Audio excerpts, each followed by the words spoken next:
त्याने काँग्रेस पक्षाच्या वाढीसाठी आता निष्ठावंतांची न्याय संघर्ष यात्रा आजपासून आम्ही सुरू केलेली आहे। ही आज पुण्यापासून ही त्याची सुरुवात होती की कितीतरी निष्ठावंत आहेत, घरात बसून आहेत, त्यांना कोणी सन्मानाने बोलवत नाहीत, विचारात घेत नाही, त्यांचा विचार ऐकत नाही।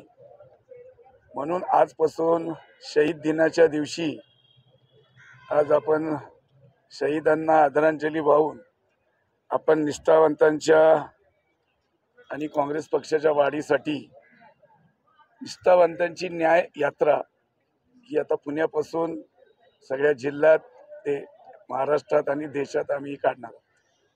काय म्हणणं एकूणच आपण जर बघितलं तर 3 वेळा आमदारकी नाकारलेली आहे, प्रदेश अध्यक्ष यांच्यावरच प्रश्नचिन्ह नाही, आम्ही कोणावरही प्रश्नचिन्ह उपस्थित केलेलं नाही।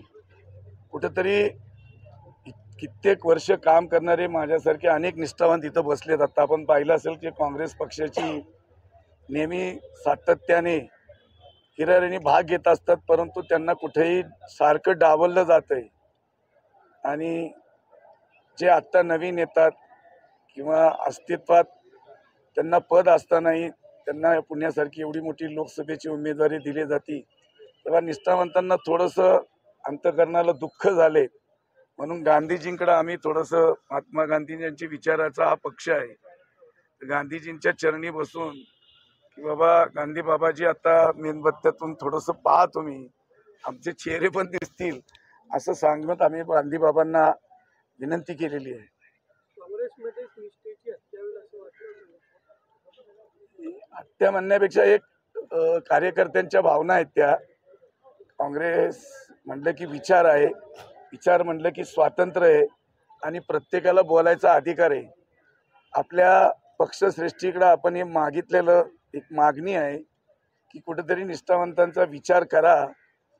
आपल्या जवळचे मित्रदृष्ट लोक जरा बाजूला सारा तर पक्ष वाढेल, नाहीतर मी म्हणजे पक्ष आणि मीच उमेदवार देऊ शकतो आणि माझ्याशिवाय पुण्यात 45 वर्ष काँग्रेस चालणार नाही असं कुठल्या माध्यमातून आपल्या दाखवलं की आम्हाला तेच सांगायचं की कार्यकर्ता आहे म्हणून नेते आहेत आणि नेत्यांनी कार्यकर्त्यांवर प्रेम दाखवलं पाहिजे, त्यांच्या निष्ठेला पण आदर केला पाहिजे।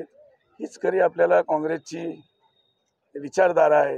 त्या विचारधारेतून आज आम्ही ही सुरुवात केली। आताशी ही सुरुवात आहे, आता ही सगळीकडे जाईल।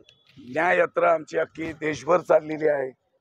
निष्ठावंतांची पण एक अशीच संघर्ष यात्रा आम्ही काढणार। प्रत्येक निष्ठावंतांना आम्ही जवळ घेणार, प्रत्येक निष्ठावंतांशी आम्ही चर्चा करणार, त्यांच्या सुखदुःखाच्या, त्यांच्या अडचणी या वरिष्ठ आदरणीय खरगे साहेब असतील, आदरणीय राहुलजी गांधी असतील, आमचे आदरणीय सगळे नेतेगण असतील, त्यांच्यापर्यंत आम्ही पोहोचवण्याचा प्रयत्न करणार। राजकारणात निष्ठा आहे म्हणून तर राजकारण आहे। निष्ठा काँग्रेसमध्ये तरी आहे, फक्त आत्ता सांगितलं ना, काही लोक असतात जे शुक्राचार्य असतात, त्यांना थोडंसं बाजूला करा। नक्कीच काँग्रेसवरची निष्ठा कुठेही कमी झाली नाही। आपण हजारो संख्येने कार्यकर्ते उपस्थित आहेत, हे कुठून पकडून आणलेले नाहीत।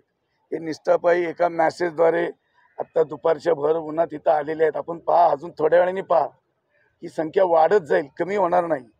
पण उशीर झाला असं वाटतं का निष्ठावंतांना एकत्र करायला तुम्हाला? नाही, वेळ ही कधी चुकत नसते। वेळ जेव्हा स्टार्ट होती तीच वेळ खरी असते। तुम्ही कुठं सांगा वेळ झाली, वेळ काहीच झाली नाही। इलेक्शनसाठी निष्ठा नाहीये। आणि या निवडणुकीचं काय मग? आता लोकसभा निवडणूक होणार आहे, नाही, आम्ही जातीवादी शक्तींना दूर फक्त निष्ठावंतच ठेवू शकतात आणि आम्ही 400 सोडा 200 पार होऊन देणार नाही। हा निष्ठावंतांचा मनापासून निर्धार आहे। जातीवादी शक्तीला रोखणार निष्ठावंतच कार्यकर्ते, इकडं जाणारे रोखणार नाही। हे खरं निष्ठावंत आहे।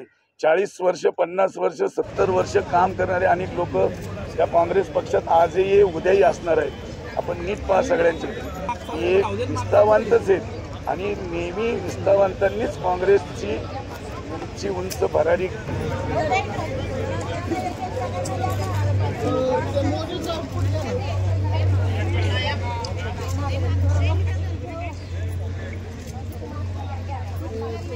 काँग्रेसचं आंदोलन आहे ते नाराज